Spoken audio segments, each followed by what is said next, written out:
गलती थी, बट 2-3 महीने के बाद से हम लोग सर बहुत वो बोलती रही रिफंड लगाना है, ये करना है, वो करना है। सर रिफंड भी लगाई गई उनकी आईडी, बट सपोर्ट से अभी तक कोई रिस्पांस वगैरह नहीं मिला। बट सर 2 से 3 बार कल अर्चना गुप्ता जी के पास वो गई और बोली आप अगर कुछ नहीं करती हैं तो घनश्याम दास मिश्रा जी का एड्रेस दीजिए, मैं उनके ऊपर केस करूंगी। तो सर मैंने भी उनको बोला कि सर मेरा एड्रेस ये है, और मैं सर एकदम लीगल हूँ, मुझे कोई डर नहीं है, मैं कंपनी का प्राउड ब्रांड एम्बेसडर हूँ। सर आप इसमें इस विषय में कुछ मुझे सजेशन दे और आंसर दे तो मुझे थोड़ा सा अच्छा प्राउड फील हो। देखो, ऐसे तो नहीं करना चाहिए उनको भी, कि क्योंकि पैसे उन्होंने ऑन पैसे को दिए हैं, आपको नहीं दिए। पहली बात तो ये है। दूसरी बात यह है कि अगर उन्होंने रिफंड मांगा है तो रिफंड उनको मिल जाएगा, नहीं मिला उसके पीछे कुछ रीजन हो सकता है। ओके। अगर अगर वो भी मेरी बात सुन रहे हैं तो वो सुन सकते हैं कि ये नहीं कि मैं इसको ये कर दूंगा वो कर दूंगा, किसी के ऊपर केस कर, ये केस करने वाला सही है लीगल सिस्टम है ना, तो आपके स्पॉन्सर को कुछ होने वाला है ना किसी को होने वाला है। ओके। ये आपके पास इनवॉइस है, सारा कुछ है। आप कंपनी को ईमेल कर सकती हैं, आप उनको देख सकती हैं, ठीक है ना।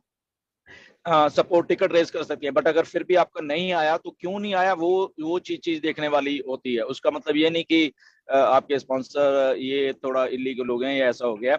इन द मीन टाइम अगर आप अगर देख सकते हो कि उनकी आईडी क्या टर्मिनेट उसमें चली गई है या नहीं गई है, ये मुझे बताइए पहले, कि उनको आपकी नो उसमें नो दिखती है सर, आईडी, क्या नहीं दिखती। सर हाँ। अभी उस पे नहीं गई है सर, बट मैं एक चीज और जानना चाहता हूँ। अभी हमारे साथ बहुत हमारे मतलब फाउंडर नहीं बन पाए हैं, तो क्या मैं उनकी आईडी एडिट करवा करके दूसरे के नाम पे करवा सकता हूँ सर?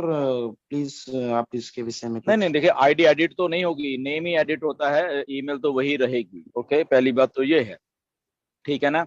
हाँ, अगर वैसे कि बाई कंसेंट अगर लिख के दे देते हैं कि यार ठीक है, मैं अपने वो आदमी इनको पैसे दे देते हैं कि बाई कंसेंट ठीक है, ये मेरी ईमेल भी पकड़ो, ये मेरा सारा करो, मुझे कुछ नहीं करना उन पैसे में, ठीक है ना, इनके लिख के ले लीजिए, या वट एवर जो भी आपको लगता है म्यूचुअली अगर आप में अंडरस्टैंडिंग है वो करके देख लीजिए। अगर वो आदमी कोई उनको पैसे उनके दे के चला जा सकता है, बट लीगली आप उसको अगर वो कहती हैं कि ठीक है ये मेरा अकाउंट है, मैं देना चाहती हूँ ईमेल का पासवर्ड भी, या जो भी रजिस्टर्ड ईमेल है उसका पासवर्ड, ताकि वो ताकि उसके बाद जब आप करो सारा कुछ लीगल करो बेसिकली। अगर ऐसे आप में सॉल्व होता है तो वेल एंड गुड, वो भी अच्छी बात है। कि अगर अगर वो टर्मिनेट नहीं हुई अभी आईडी अगे जी। बैक एंड से, डिलन ठीक है, ये भी हो डिलन सकता है। सर, एक्चुअली डिलन सर, जो अर्चना के नाम ले रहे हैं, अर्चना ने मुझे पर्सनली आकर के मीट किया था, और जिन लेडी की बात कर रहे हैं ये वो लेडी माधुरी जो है वो ऑलरेडी केसेस कर चुकी है। और अर्चना को ये बताया गया कि उनकी जो आईडी मैंने ओपन करके चेक किया, उनका ऑलरेडी पेंडिंग पे है, वो रिफंड भी नहीं आया है। और सबसे बड़ी बात है कि जो लेडी है वो ना तो किसी तरह से स्टैम्प पेपर में वो लिख के देगी, और ना तो वो अभी आईडी ओपन करती है, और ना ही किसी की बात सुनने वाली है। डैट मीन्स सर कि उनका एक ही मोटिव है कि उनको डायरेक्टली पैसा चाहिए। और जो अर्चना की बात करें, वो अर्चना ने उनका पेमेंट लगाया भी नहीं है, वो दूसरी पेमेंट लगाया। मतलब ना तो इनसे कोई मतलब है अर्चना का, सिर्फ उसके पास में रहती है, और वो फाउंडर करेक्टेड है, इसलिए उसके घर पे प्रेशर है। और बेसिकली उनका ये है कि मैं और ज्यादा वेट नहीं करूंगी, अगर 2 दिन के अंदर नहीं आया तो मैं केसेस। और यहाँ पे लेडीज का आप जानते हैं कि बहुत सारा प्रॉब्लम है कि लेडीज का केसेस पहले होता है। उन्होंने सो पैसे किसको दिए थे जब जब रजिस्टर्ड हुई आईडी। अरविंद जी, किनको दिया था उन्होंने? सर वो तो पैसे मेरे अकाउंट में डलवाई थी, उनके पास क्या अकाउंट चीज, नहीं था सर। क्या चीज, मैं समझा सर वो नहीं। पेमेंट जो है मेरे अकाउंट में डलवाई थी आपके सर, अकाउंट में बट डलवाई थी। उन्होंने तो मुझे ओके। वीडियो बनवा दिया है। ठीक है सर।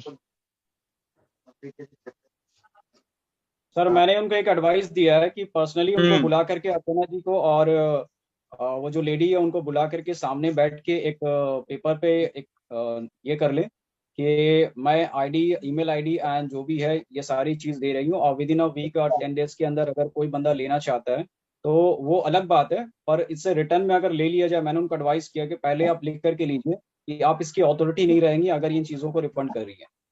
तो सबसे पहली बात उनसे वो लिख के देने के लिए ये नहीं है। तो मेन प्रॉब्लम यहाँ पे क्रिएट हो रहा है, क्योंकि ऑलरेडी 2-3 महीने से वो आईडी रिफंड पे लगा है, पर अभी भी पेंडिंग है, मैंने ओपन करके देखा है वो। ओके ओके ठीक है। कोई बात नहीं। तो रिफंड पे है तो सपोर्ट ने क्या बोला है। सपोर्ट को सपोर्ट में टिकट रेज इसका की थी बाद में भी कि नहीं आया? या इनका करीब 4-5 मेल ऑलरेडी आ चुका था सपोर्ट पे, और उनका ये था कि आप अपलाइन से कोऑर्डिनेट करें। तो उनका अपलाइन जो है वो घनश्याम जी है शायद, क्या नाम है उनका अरविंद जी? जी घनश्याम दास मिश्रा जी हैं। श्याम दास मिश्रा। तो वो ओके भी ओके इतना ओके। प्रॉपर वे से काम नहीं करते हैं, मतलब हाँ। तो उनको मतलब रिटर्न देना पड़ेगा जो भी है, एनीवेज तो इसके लिए एनीवेज मैं नहीं कर सकता। मुशर्रफ, और आप ना प्राइवेट तौर पे मुझसे बात करना, या नीरज या कौशिक हमसे बात करना, तो लेट्स इस मसले का हल निकालते हैं ताकि हम बाकी लोगों का टाइम, क्योंकि ये ओके, डिस्कशन फिर डेफिनेटली, ठीक है श्योर ना। श्योर।